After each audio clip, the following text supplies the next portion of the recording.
Começamos mais um TV Cidadã. Nosso entrevistado de hoje é Elias Barbosa, ele que é policial militar, jornalista e escritor alagoano. Elias veio nos falar sobre as questões da segurança pública em Alagoas e também sobre o seu livro, O Poder da Pulseira e do Fogo. Tudo bem, Elias? Tudo bem. Elias, você já esteve aqui no TV Cidadã, já falou conosco sobre o seu livro, que foi lançado na Bienal ano passado. Me conta como está sendo a receptividade do teu livro. A receptividade está sendo muito positiva, né? As pessoas têm analisado e têm recebido com bons olhares. Até porque se faltava uma literatura, né, que contasse um pouco também da história, né? Mesmo que seja a história de alguns pontos negativos, mas que relatasse, que ficasse registrado alguns fatos que marcaram, né, há 30 anos de cobertura jornalística, como eu falo aqui no livro, mas as pessoas elas não tinham muitos conhecimento de alguns fatos que eu relato nesse livro. E vamos mostrar aqui o livro, né, um pouquinho. O livro fala sobre 30 anos das reportagens. Análise da segurança pública em 30 anos, né? Os fatos que marcaram, né, esses 30 anos. Né? Eu delimitei esses 30 anos porque justamente foi ao fechar dos meus 30 anos que eu publiquei esse livro, né? Fiz 30 anos na corporação e acompanhei todos os casos que eu relato aqui, eu acompanhei esses casos. Então você tem 30 anos de corporação, é muita história, né, Elias? É uma vida, né? É uma vida na instituição de segurança, né? Da qual eu aprendi a gostar. Né? As pessoas às vezes falam, né, algumas coisas assim ou outra, né? Mas é uma corporação forte, é uma corporação respeitada, é uma corporação que tem contribuído para a sociedade, não só alagoana, no caso aqui é alagoana, mas as polícias militares têm contribuído, né, para a segurança pública da nação. Para quem não assistiu da outra vez que você esteve aqui no TV Cidadã, conta pra gente como foi que você teve a ideia de fazer esse livro, de fazer essa análise das jornalísticas que saem aí sobre a polícia militar. Eu sempre tive, desde que eu entrei na PM, eu sempre observava, né, alguns casos que iam acontecendo, alguns casos que me chocavam, alguns casos, né, que não tinham uma resposta, algumas interrogações. Isso aí foi me chamando a atenção. E eu comecei a me inquietar com alguns assuntos. E em 95, quando eu vi a matéria da Veja, que falava sobre o poder da pauleira e do choque, que relata fatos que aconteceram em algumas delegacias de polícia do Brasil, e dentro dessas reportagens, eles explicavam o que tinha acontecido, né? Que apesar do Brasil já ter saído do regime militar, né? Como muitos falam também, o período militar, ditadura militar, quer dizer, o país saiu daquele período, mas ainda se encontrava dentro da estrutura de segurança ainda alguns aspectos, né, negativos de como ter uma confissão de um preso, como e assim por diante. E dentro dessa reportagem eu comecei a bolar que existe o poder da pauleira e do choque para se confessar algum crime, né? Que muitas vezes até alguns policiais brincando disse, Barbosa, eu tive em Recife e um policial disse, Barbosa, você está falando mal da Polícia Civil. Eu disse, não estou falando mal da Polícia Civil, apenas é um relato da revista Veja, que eles foi quem comentaram, eu achei interessante e de fato existe. Ele não, de fato existe, né? Existe ainda hoje. Ele disse, mas se não for dessa forma, não pode, o preso ele não confessa. Eu digo, não, existe muitos métodos para se confessar, existe a investigação. Se a Polícia Civil, né, se os investigadores começarem a investigar, lógico, que tem que haver uma pressão, né, para alguns elementos eles falarem. Mas existem os mecanismos de uma investigação e chegar ao veredito de algum crime, né?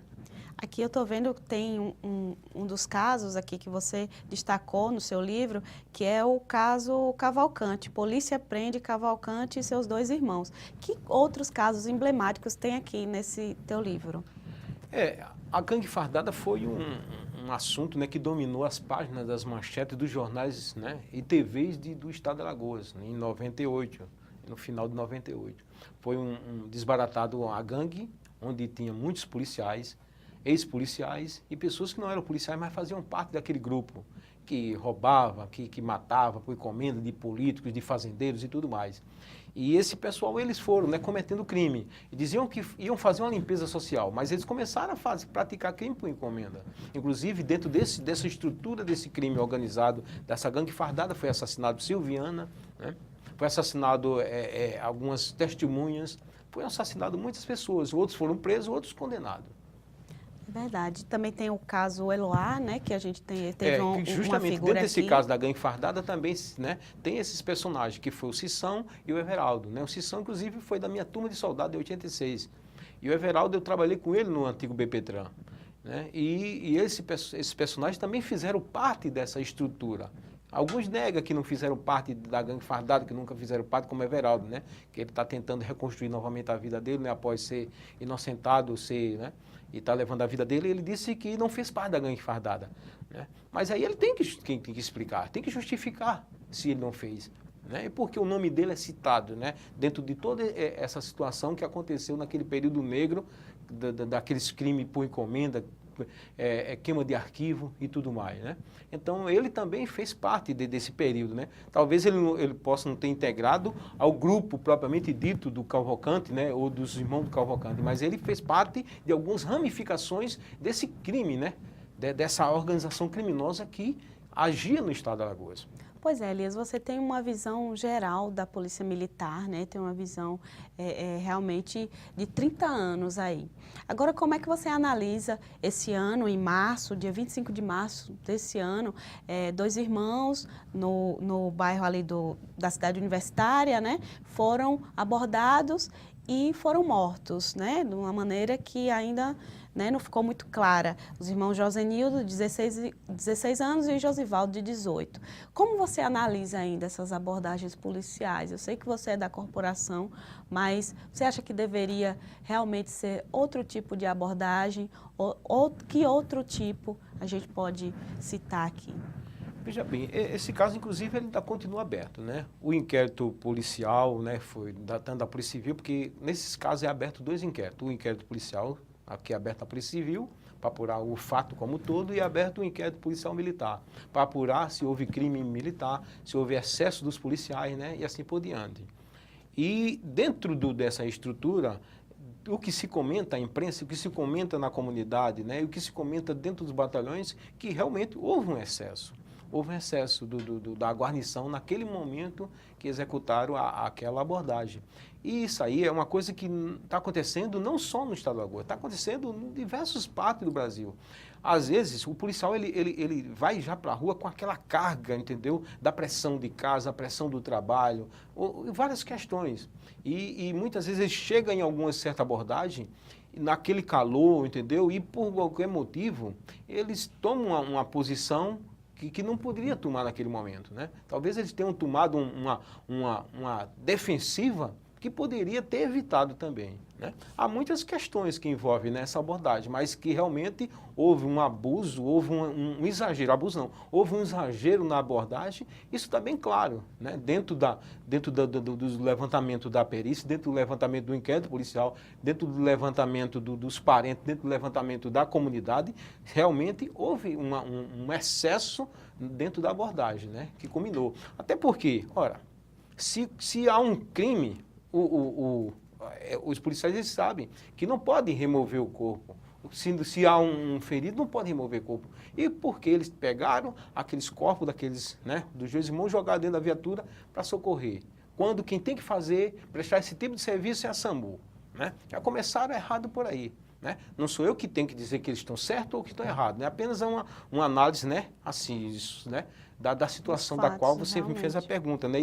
E dentro da estrutura, né, que nós tomamos conhecimento, até porque eu tenho 30 anos, fiz várias abordagens, participei de vários serviços policial, e a gente sabe que em algum momento há um excesso da nossa parte. Eu mesmo também, né, não cheguei a cometer nenhum crime, mas houve algumas abordagens, algum tipo de evento que eu trabalhei, que eu precisei usar força, né, pegar o cara com mais energia, né, pegar, algemar, colocar, jogar dentro de uma viatura, porque às vezes é preciso tomar essa postura, né? Mas hoje, atualmente, né, algumas abordagens estão terminando com morte.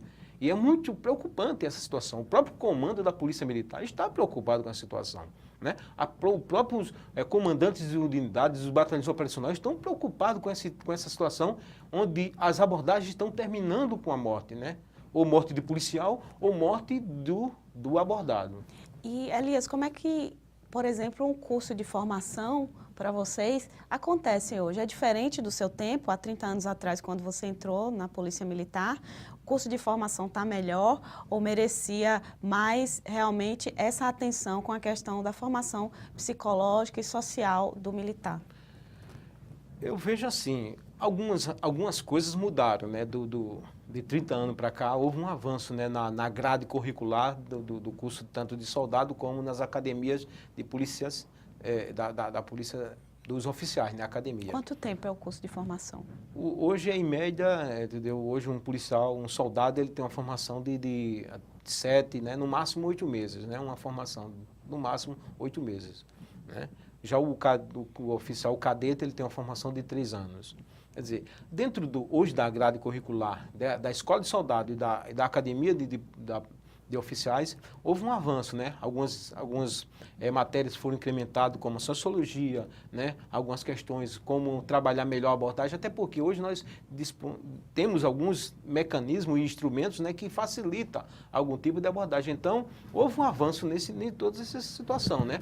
Houve um avanço na questão da aprendizado. Às vezes, o que está acontecendo não é o que o camarada, o policial, deixou de aprender ou não aprendeu. Às vezes é a situação que ele chegou naquele momento e não observou alguns aspectos.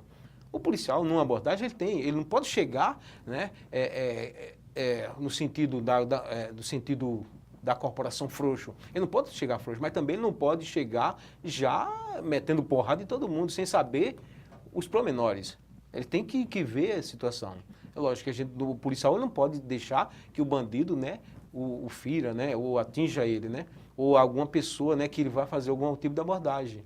Porque a abordagem é para prevenir alguma coisa. Se o policial está fazendo abordagem é porque ele está no intuito de proteger, de tentar identificar alguns infratores, algumas pessoas que queiram, né, cometer algum delito. É um trabalho que exige também, principalmente, mental, né? A força da inteligência mais do que a força física. Aí, né? como você perguntou, a questão do setor psicológico, né? Setor de psiquiatria hoje na PM não existe praticamente.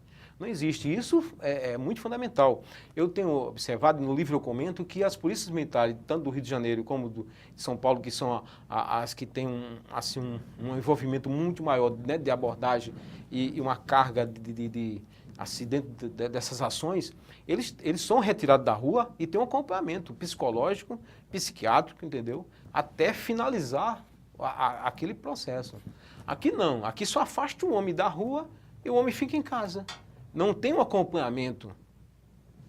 Entendeu? E aí você no livro também fala sobre a qualidade de vida, né? Na parte que fala sobre esse acompanhamento psicológico, é a qualidade de vida para o militar, exatamente, né? Tem que observar essas questões para não criar uma pessoa. Eu digo porque alguns colegas já me falaram.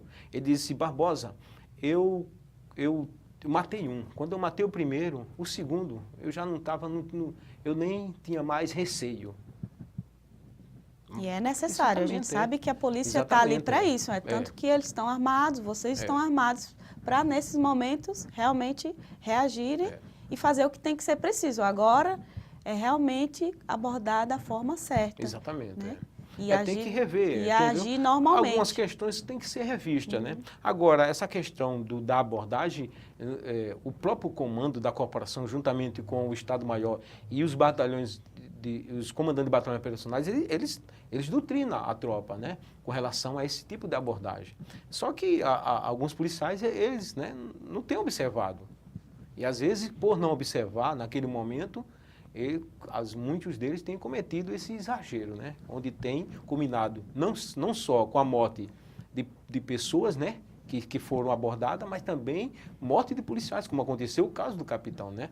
Ele, né, uma pessoa treinada, mas, né, a abordagem terminou com a morte dele, não é isso? Que abalou toda a corporação, exatamente, né? Elias, já a gente vai falar mais sobre as questões da segurança pública e principalmente sobre o seu livro, O Poder da Pulseira e do Fogo, só que depois do intervalo, já.